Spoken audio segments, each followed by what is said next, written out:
The crystal towers of Veltara gleamed like giant diamonds under the purple sun. King Taemin stood on his balcony, watching the morning light dance across his beautiful world. But his heart felt heavy. In 3 days, the Council of Elders would meet again. They would talk about his daughter Hanul once more. They would say she was too weak to rule after him. Hanul was born different from other Veltari people. While her people were tall and graceful, she was small. While they could jump high and move fast, she got tired quickly. Her bones were fragile like thin glass. The doctors said it was a rare sickness in her blood. They could not fix it.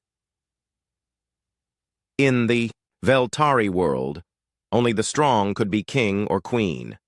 This was their oldest law. For 1,000 years it had been this way. The ruler must prove they could protect their people. They must show strength in body and mind. Hanul was smart and kind, but her body would not let her be strong.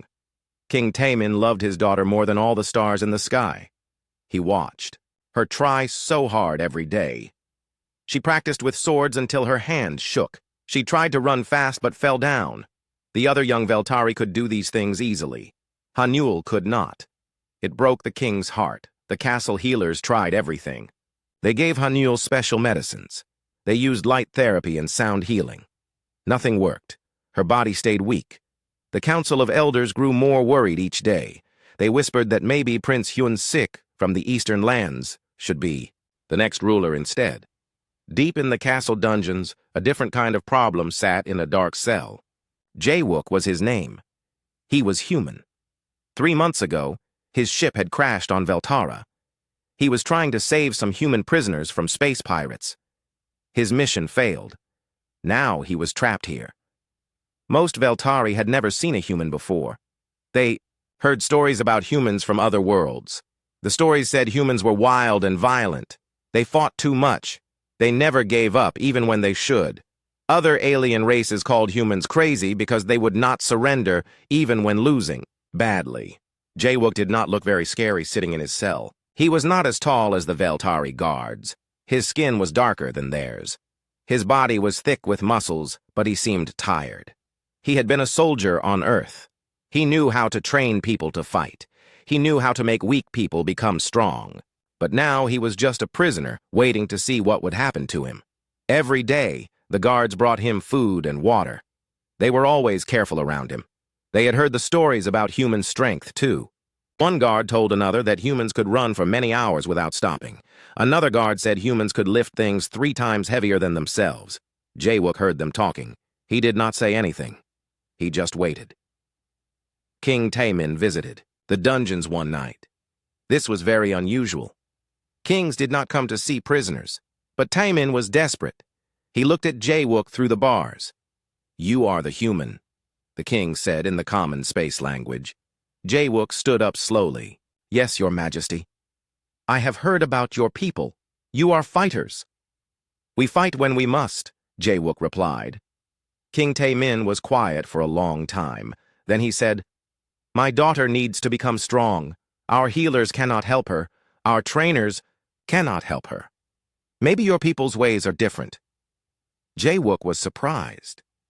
Why would an alien king care what a human prisoner thought? "What do you want from me?" Jaewook asked. "Train her," the king said. "Make her strong like humans are strong. If you can do this, I will give you freedom. I will give you a ship to go home." Jaewook thought about this. He missed Earth very much. He wanted to see his family again. But training an alien princess sounded dangerous. If he failed, they might kill him. If he hurt her by accident, they would definitely kill him. "Why do you think I can help her when your people cannot?" Jaewook asked. King Taemin's eyes looked sad and tired. "Because your people become strong in ways we do not understand. We are born with our strength or we are not, but humans make themselves strong. This is what the stories say." The next day, Jaewook met Princess Hanul in the castle garden. She was sitting by a small lake, feeding crystal fish. She looked up when he approached. Her eyes were large and purple, like all Veltari eyes, but they looked angry and frustrated. "So you are the human who will try to fix me," she said. Her voice was sharp. I am not here to fix you, Jaewook said. Your father asked me to train you. Hanul laughed, but it was not a happy sound. Everyone wants to fix me. Doctors, healers, trainers, all of them fail. You will fail too. Jaewook sat down beside her. The crystal fish swam in bright circles. What do you want? He asked. The question surprised her. No one ever asked what she wanted. They only talked about what she needed or what she should do. I want to be strong enough to rule, she said quietly. I want people to respect me, not pity me. I want my father to be proud of me instead of worried about me all the time. Jaewook nodded. Those are good goals. But I am weak, Hanul said. My bones break easily. I get tired fast. I cannot fight like other Veltari. Maybe you do not need to fight like other Veltari, Jaewook said. Maybe you need to fight like yourself. Hanul looked at him with curious eyes. What do you mean? On my world, we have a saying, if you cannot be the biggest tree in the forest, be the strongest reed by the river. The big tree breaks in the storm. The reed bends but does not break. Hanul did not understand, but something about his words made her feel different. Maybe this human was not like the others who had tried to help her. Will you really train me? She asked. If you really want to learn, Jaewook said. That night, King Taemin signed the agreement. The human prisoner would train his daughter. If Hanul became strong enough to pass the royal trials in 6 months, Jaewook would go free. If not, he would stay in prison forever. The castle was full of whispers. Some people were excited. Maybe the human could really help their princess. Others were angry. They said it was wrong to let a wild human near the royal family. Elder So Young was the angriest of all. She said humans would bring violence and chaos to their peaceful world. But King Taemin had made his choice. His daughter's future was more important than what people might say. The training would begin tomorrow. No one knew if it would work, but for the first time in years, there was hope in the Crystal Palace of Veltara. The training started before dawn. Hanul had never woken up so early in her life. The castle was still dark and quiet when Jaewook came to her room. He wore simple clothes and looked ready to work. Get up, he said. We start now. Hanul groaned. Her body always hurt in the mornings. Can we not start later? Strong people train when weak people sleep, Jaewook said. If you want to be strong, you must do what strong people do. Hanul slowly got out of bed. She put on her training clothes and followed Jaewook outside. The purple sun was just starting to rise over the crystal mountains. First, we run, Jaewook said. I cannot run far, Hanul said quickly. My doctors say I should not run at all. Your doctors want to keep you safe, Jaewook said. I want to make you strong. These are different things. They started to run around the castle gardens. Hanul could only run for 2 minutes before she had to stop. Her heart was beating very fast. She was breathing hard. She felt embarrassed. Told you I cannot run, she said. You ran for 2 minutes, Jaewook said. Tomorrow you will run for 2 minutes and 10 seconds. The day after, 2 minutes and 20 seconds. This is how humans get strong, little by little. Hanul did not understand. All her life, people expected her to be strong right away or not at all. No one ever talked about getting strong slowly. After running, Jaewook took her to an empty room in the castle. He had moved all the furniture out. Now there were strange things on the floor. Heavy balls made of metal, long bars with weights on the ends, thick ropes hanging from the ceiling. What are these things? Hanul asked. Training tools, Jaewook said. Your people train by dancing and moving gracefully. Humans train by lifting heavy things and pushing their bodies to work harder. He picked up one of the metal balls. It looked very heavy. This is how we make our muscles grow. When you lift something heavy, your muscles get a little bit damaged. Then they heal stronger than before. Hanul looked scared. You want to damage my muscles? But they are already weak. Weak muscles that work become strong muscles, Jaewook said. Strong muscles that do not work become weak muscles. This is the law of the body. He showed her how to lift the smallest weight. It was still heavy for her. Her arms shook, but she lifted it 5 times, then rested. Then 5 more times? Good, Jaewook said. You are stronger than you think. The first week was very hard.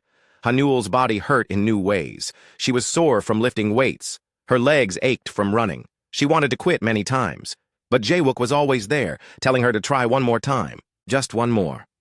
The castle servants were worried. They had never seen their princess sweat and breathe hard. They thought Jawook was hurting her. Some of them went to King Taemin to complain. "The human is making her suffer," said Nurse Youngmi. "She cries from pain every night." King Taemin was worried too. But when he watched Hanul train, he saw something different. She was not giving up. Before, when training got hard, she would stop and cry. Now she kept trying even when it hurt. "She is learning to be brave," the king said.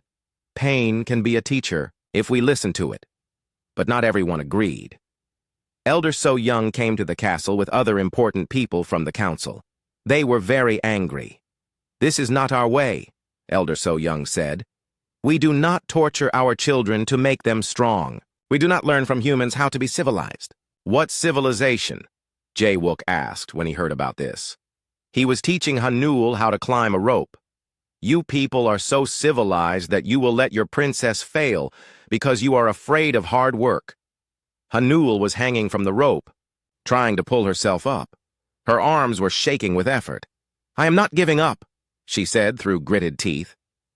"That is the difference between humans and most aliens," Jawook said to the nobles who were watching. "We do not give up just because something is difficult." By the end of the second week, something amazing happened. Hanul ran for 5 minutes without stopping. It was not fast running, but it was running. The servants could not believe it. Neither could Hanul. "How did I do that?" she asked, breathing hard but smiling. "Your heart got stronger," Jawook explained. "Your lungs got stronger. Your legs got stronger. Your mind got stronger, too. You learned that being tired does not mean you have to stop." This was a new idea for Hanul. All her life, when she felt tired or sore, everyone told her to rest. Jawook taught her that tired and hurt were not the same thing. Tired meant she was working. Hurt meant she might be in danger. She was learning to tell the difference. Jawook also taught her about the human mind.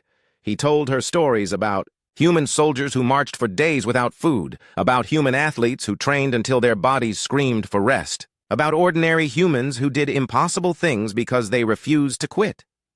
"But why do humans do these things?" Hanul asked. "Why do you make yourselves suffer?" "Because we learned something important," Jawook said. "Comfort makes you weak. Challenge makes you strong. If you always choose the easy path, you never grow." This was very different from Veltari thinking. The Veltari believed that smart people avoided suffering. They used their minds to find easy solutions. They valued grace and elegance over struggle and effort. But Hanul was starting to understand something new. Maybe there was strength in struggle. Maybe there was power in pushing through pain. Maybe the human way was not savage after all. Maybe it was just different.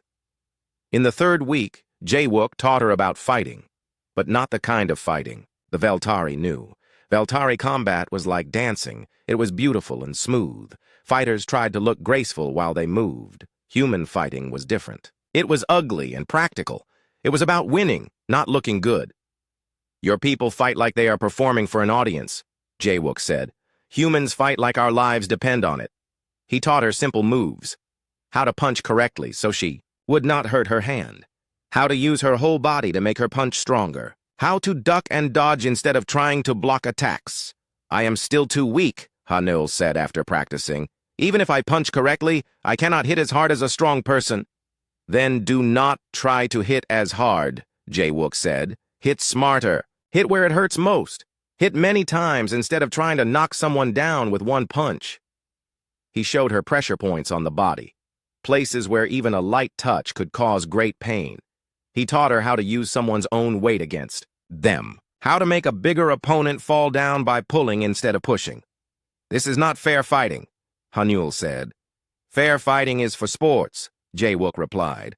"Real fighting is about surviving. If someone attacks you, they gave up the right to a fair fight." By the end of the month, Hanul looked different. Her body was still small and fragile, but she moved with more confidence. Her eyes were brighter. She stood straighter. When she walked through the castle, people noticed the change, but the biggest change was inside her mind. She was learning. to think like a human. When problems seemed impossible, she looked for different solutions. When her body wanted to quit, she pushed a little harder. When people said she could not do something, she wondered if maybe they were wrong. King Tae-min watched his daughter practice one evening. She was lifting weights that would have been impossible for her just weeks ago. She was sweating and breathing hard, but she was not complaining. "She is becoming someone I do not recognize," he said to Jae-wook. "She is becoming who she always was inside," Jae-wook replied. "You just could not see it before because no one ever asked her to be strong." But not everyone was happy with these changes. Elder So-young and her followers grew more angry each day. They said Ha-Nul was losing her Veltari nature. They said she was becoming too much like a human. "This human is poisoning our princess," Elder So-young declared in the council meeting.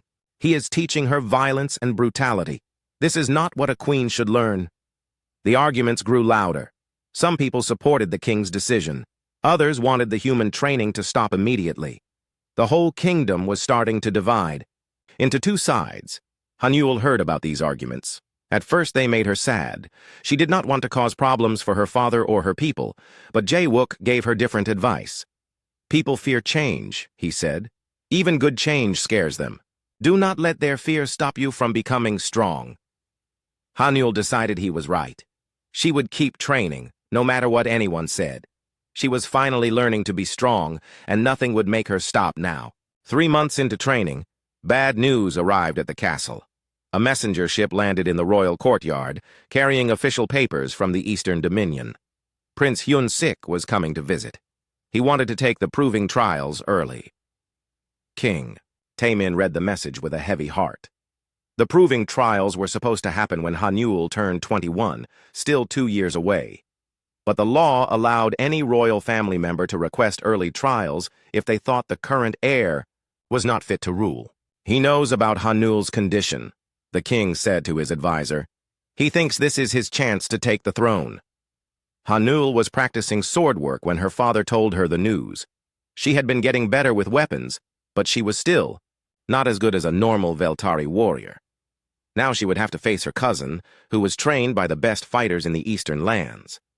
"How much time do I have?" she asked. 6 weeks, King Tae-min said sadly. "Hyun-sik will arrive in 2 weeks. The trials will begin 2 weeks after that." Jae-wook was quiet for a moment. 6 weeks was not very much time. Ha-Nul had grown much, stronger, but she was still not ready for formal combat against a trained prince. "Then we change our approach," he said. "We cannot make you as strong as him in 6 weeks, but we can make you fight like no Veltari has ever fought before." That night, Jae-wook completely changed Ha-Nul's training. Instead of just lifting weights and running, he taught her new kinds of fighting. He showed her moves from Earth Martial, arts that no alien had ever seen. "Your people fight with swords, standing up straight," he explained. "You try to look noble while you fight. But what if you fight on the ground? What if you use your hands and feet together? What if you fight like you do not care about looking good?" He taught her grappling techniques. How to grab someone's arm and twist it until they had to surrender. How to sweep someone's legs and make them fall down. How to fight from the ground when someone bigger tried to pin her down. "This is not honorable fighting," Ha-Nul said as she practiced wrapping her legs around Jae-wook's arm and bending it the wrong way. "Honor does not win fights," Jae-wook replied. "Skill wins fights. Strategy wins fights. Refusing to give up wins fights." He also taught her about weapons that Veltari warriors never used.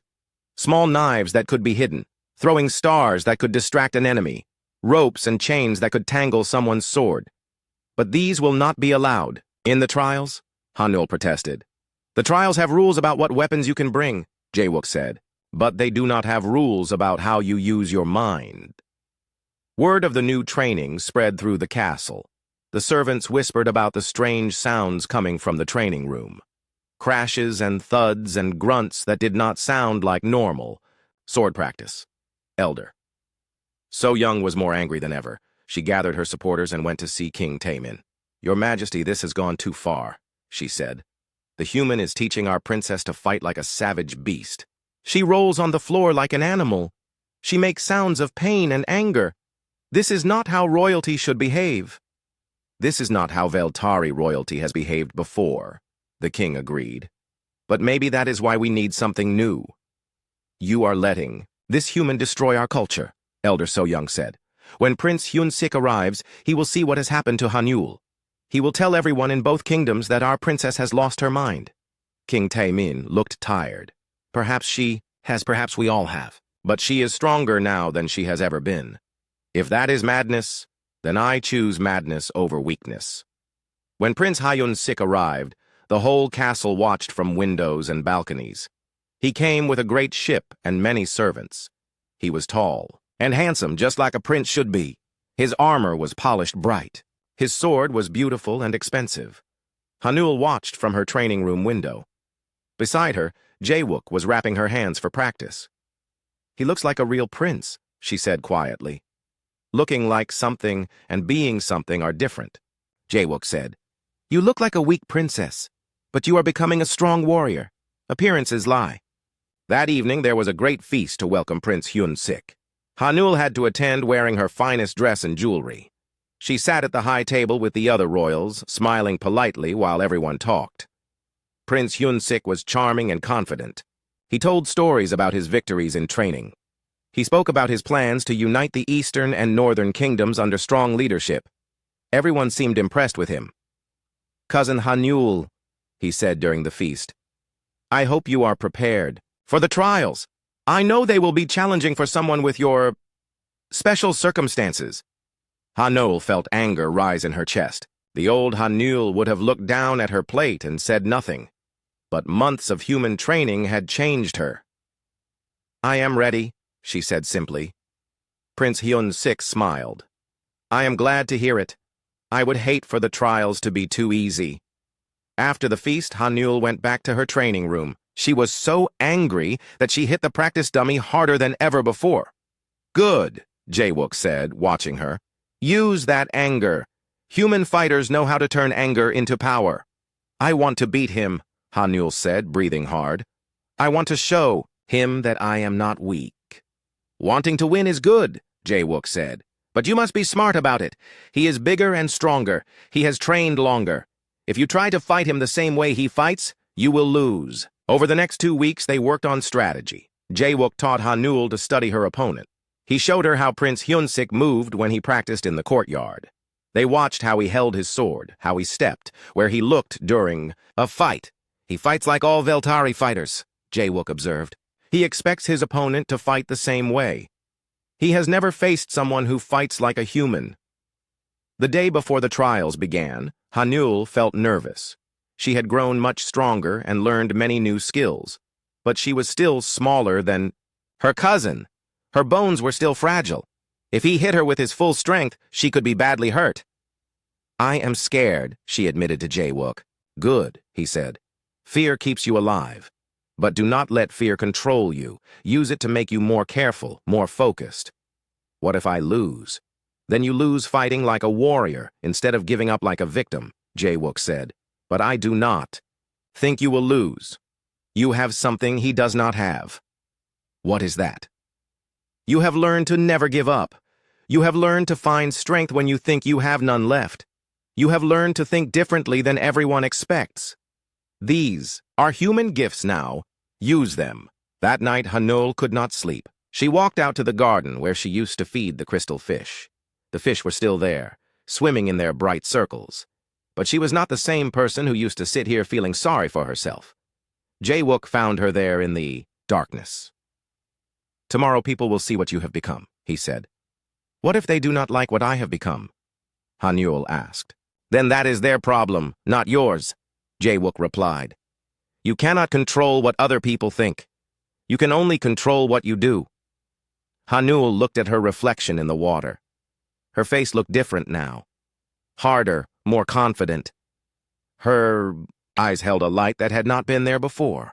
Thank you, she said to Jae-wook. Whatever happens tomorrow, you have given me something I never had before. What is that? The belief that I can win. The next morning, the proving trials would begin. 5 tests that would decide who would rule the Northern Kingdom. Prince Hyun-sik was confident he would win easily. The nobles expected Hanul to fail, as she always had before. But none of them knew what 3 months of human training could do to someone. None of them had seen a weak person learn to be strong through pain and effort and refusing to quit. Tomorrow, they would learn that humans had taught Hanul more than just how to fight. They had taught her how to believe in herself, and that might be the most dangerous weapon of all. The morning of the proving trials came with gray clouds covering the purple sun. In the great arena of the castle, hundreds of nobles gathered to watch. Some came from faraway kingdoms to see if the weak princess could really compete with her. Strong cousin, King Taman, sat on his throne trying to hide his worry. Elder So Young sat with the other judges, looking stern and disapproving. She had argued against letting Hanul compete at all, but the law was clear. Any royal heir could take the trials if they chose to. Prince Hyun-sik entered the arena first. He wore shining armor and carried the ceremonial sword of his family. The crowd cheered for him. He looked like what a prince should look like, strong, tall, confident. Then Hanul entered. She wore simple fighting clothes instead of fancy armor. Her sword was plain but sharp. She looked small next to her cousin, but she walked with her head high. Jae-wook watched from the prisoner section, where guards made sure he could not interfere. "People of the Northern Kingdom," announced the chief judge, "today we witness the ancient proving trials. 5 tests will determine who is worthy to rule. The tests are wisdom, diplomacy, strategy, courage, and combat. May the worthiest heir prevail." The first test was wisdom. The judges asked difficult questions about law, history, and justice. Hanul and Hyun-sik took turns answering. If 2 farmers fight over water rights and both have valid claims, how should a ruler decide? Asked Elder So Young. Prince Hyun-sik gave a traditional answer. The stronger farmer should get the water, as strength shows the favor of the ancestors. Hanul thought carefully. 3 months ago, she would have agreed with this answer. But Jae-wook had taught her to think differently. "A wise ruler does not choose between farmers," she said. "A wise ruler finds a way for both farmers to get water. Perhaps they can take turns or work together to dig a deeper well or share the cost of bringing water from somewhere else." The crowd murmured with surprise. This was not a traditional Veltari answer, but it made sense. The second test was diplomacy. The judges created a pretend situation where 2 kingdoms were about to go to war. The heirs had to negotiate peace. Prince Hyun-sik played his role perfectly. He used formal language and traditional diplomatic customs. His performance was smooth and polished. Hanul's approach was different. Instead of fancy words, she asked simple questions. Why were the kingdoms really angry? What did each side need to be happy? How could they both get what they needed without fighting? "Your style is very direct," said one judge. "Problems need direct solutions," Hanul replied. "Pretty words do not feed hungry people or protect them from war." Again, the crowd was surprised. The weak princess was not talking like a weak princess anymore. The third test was strategy. The judges presented a war game with model soldiers on a big table. The heirs had to plan how to defend their kingdom from invaders. Prince Hyun-sik created a classic defense. Strong walls, disciplined soldiers in neat formations, siege weapons in traditional positions. It was exactly what any military academy would teach. Hanul studied the table for a long time. Then she did something strange. Instead of putting most soldiers behind walls, she scattered them in small groups around the countryside. "This is not proper military strategy," objected one. "Judge, your forces are divided and weak. My forces are mobile and unpredictable," Hanul explained. "If the enemy breaks through my walls, they will not find a big army to destroy. They will find many small armies everywhere attacking from all directions. They will never feel safe. They will never know where the next attack will come from." The judges looked confused, but some of the older military advisors began nodding.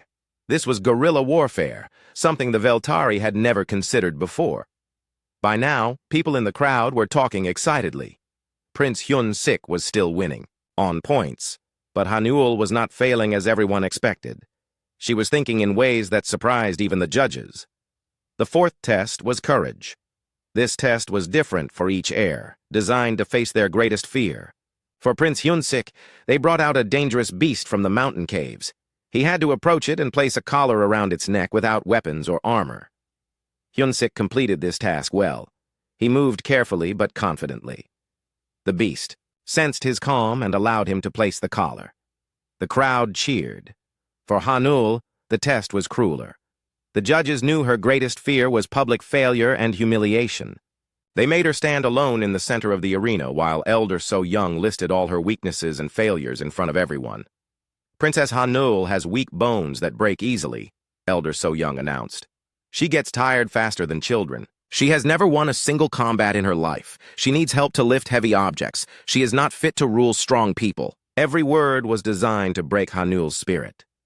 3 months ago, it would have worked. She would have cried and run away. But now she stood straight and listened to every cruel word. When Elder So Young finished, Hanul spoke in a clear, strong voice. "Everything Elder So Young said is true," she announced to the crowd. "I am physically weak. I do get tired easily. I have never been strong in the traditional way, but I have learned something important. Strength is not just about muscles and bones. Strength is about refusing to give up when everything seems impossible." She looked around the arena at all the watching faces. "I may be weak, but I am here. I may be tired, but I am still fighting. I may fail, but I will fail trying my hardest. If that is not courage, then I do not know what courage is." The arena was completely silent. Even Elder So Young had no response to this. Now came the final test. Combat. This was what everyone had been waiting for. Prince Hyun-sik versus Princess Hanul, sword against sword, until one surrendered or could not continue. They faced each other in the center of the arena. Prince Hyun-sik was almost twice Hanul's size. His reach with the sword was much longer. His armor was heavier and better made. "Cousin," he said quietly so only she could hear, "surrender now, and I will make sure you are treated well when I am king." "Thank you for the offer," Hanul replied, "but I did not come this far to surrender." The judge signaled the start of combat.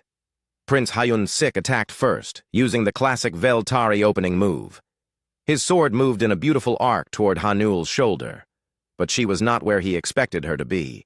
Instead of meeting his blade, with her own sword like a traditional fighter would, Hanul ducked low and rolled to the side.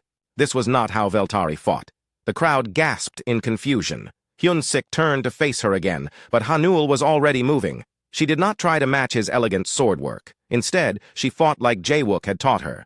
She stayed low. She moved constantly. She never stayed in one place long enough for him to hit her properly. "Stand and fight like a warrior," Hyun-sik called out, growing frustrated. "I am fighting like a warrior," Hanul replied, circling him like a hunting cat. "Just not the kind you know." For 10 minutes, they danced around each other. Prince Hyun-sik's sword was faster and stronger, but he could not connect with his moving target. Hanul did not try to overpower him. She waited for her chances and made quick, precise strikes that left small cuts on his arms and legs. The crowd did not know what to think. This was not the kind of combat they had ever seen before. It was not beautiful or graceful, but it was effective. Slowly, Prince Hyun-sik began to get tired. His armor was heavy, and chasing Hanul around the arena was hard work. His breathing became heavier. His sword moved a little slower. This was what Jae-wook had prepared her for. Humans were famous for their endurance. Now Hanul would see if months of running and pushing through exhaustion had really made her strong. When Prince Hyun-sik stumbled slightly from tiredness, Hanul saw her chance. She rushed forward, not to strike with her sword, but to grapple.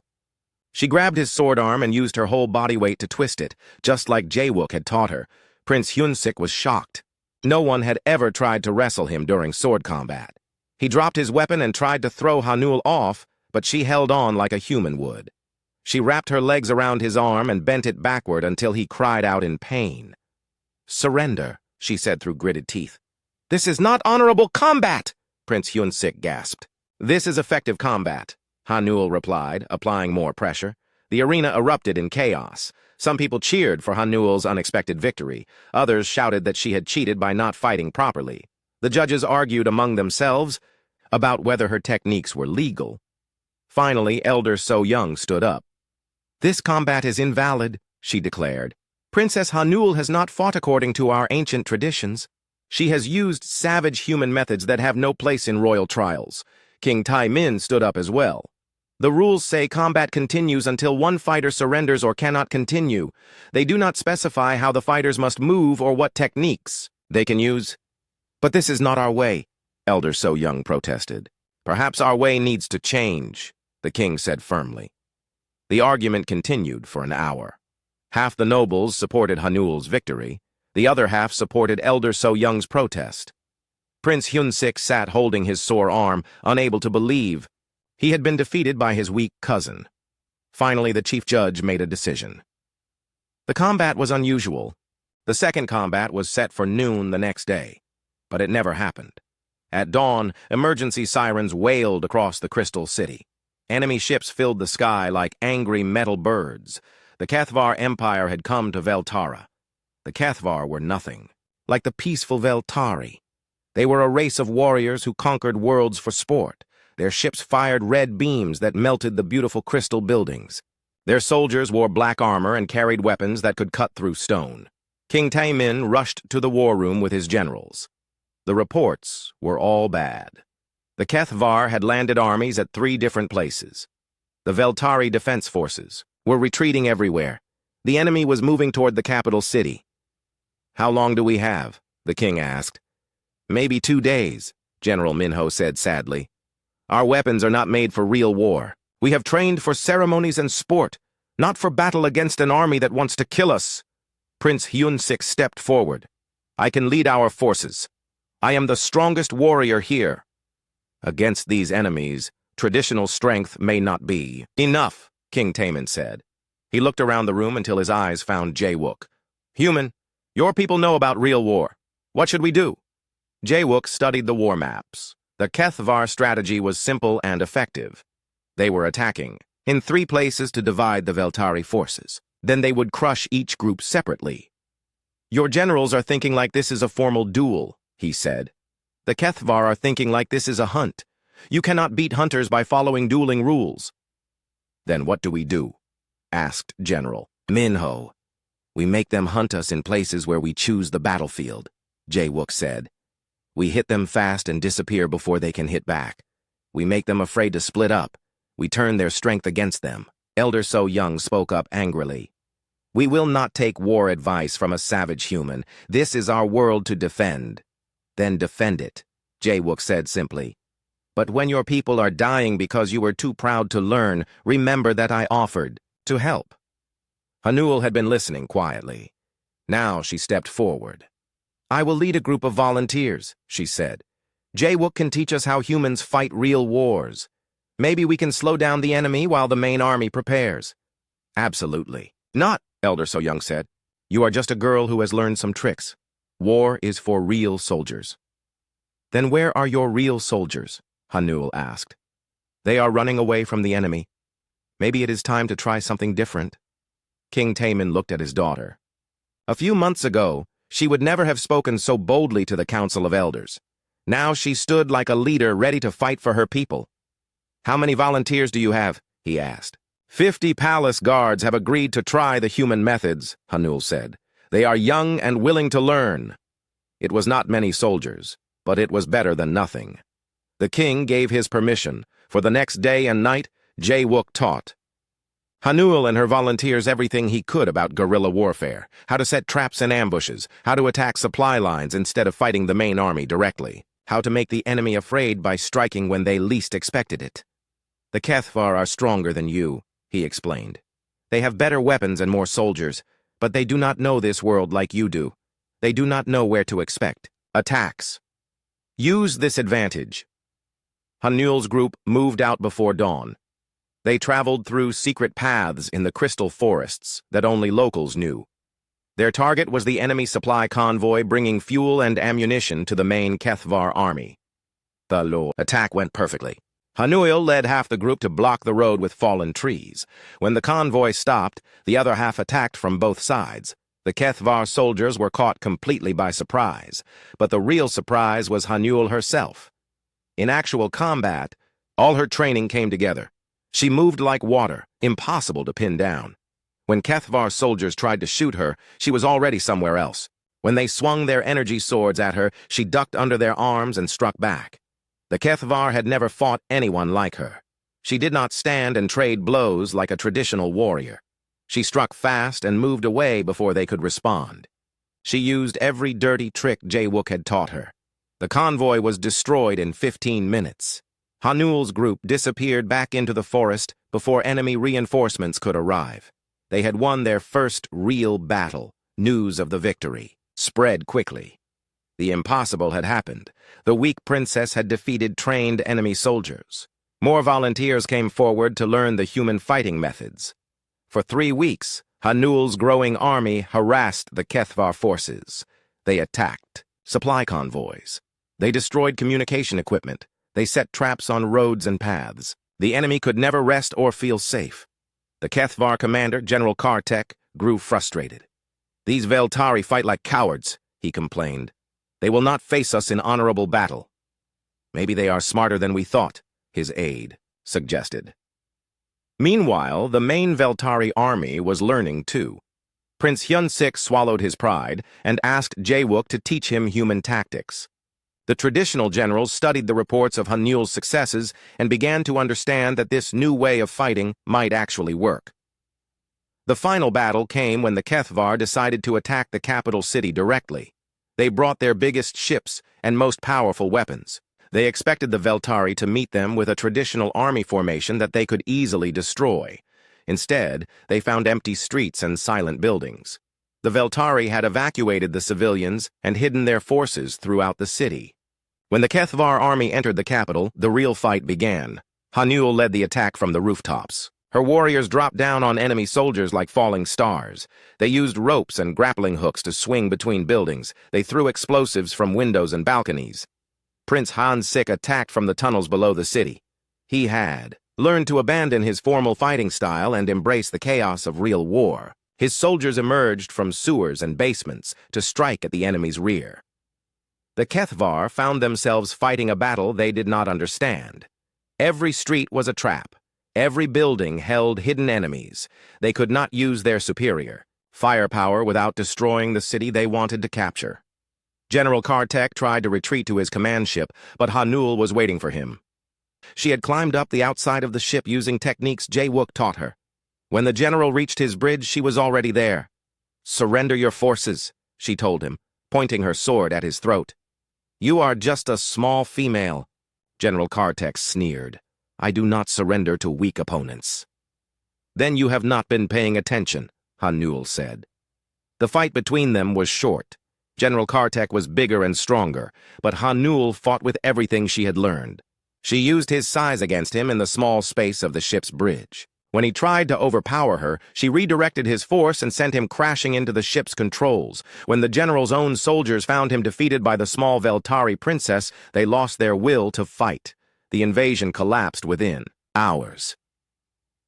The victory celebration lasted for days. Hanul was proclaimed a hero throughout both kingdoms. Even elders so young admitted that the human training had saved their world. "I was wrong about the human methods," she said publicly. "And I was wrong about our princess. She has shown us that there are many ways to be strong." King Taimin held a special ceremony to crown Hanul as his official heir. But first, he had something else to do. "Jawook of Earth," he announced, "you are free to go home with our gratitude. We also offer you a position as royal military advisor if you choose to stay." Jawook looked around at the alien world that had become familiar to him. He thought about Earth, far away among the stars. He thought about Hanul, who had grown from a weak girl into a strong leader. "I will stay for a while," he decided. "Your people learned human ways of fighting. Now maybe I can learn Veltari ways of peace." Hanul smiled at her teacher and friend. She was no longer the frail princess who used to feed fish in the garden. She was Queen Hanul now, protector of her people, trained by a human to be stronger than anyone thought possible. In the months that followed, other worlds heard the story. A human had trained an alien princess to defeat a mighty empire. Soon, human military advisors were in high demand across the galaxy. The reputation of humanity changed from savage and violent to strategic and unstoppable. But for Hanul, the greatest victory was personal. She had learned that being different was not the same as being weak. She had discovered that with the right training and the right mindset, anyone could become strong enough to protect what they loved. The weak princess was gone forever. In her place stood a queen who knew that true strength came not from avoiding challenges, but from facing them with courage, intelligence, and the refusal to ever give up.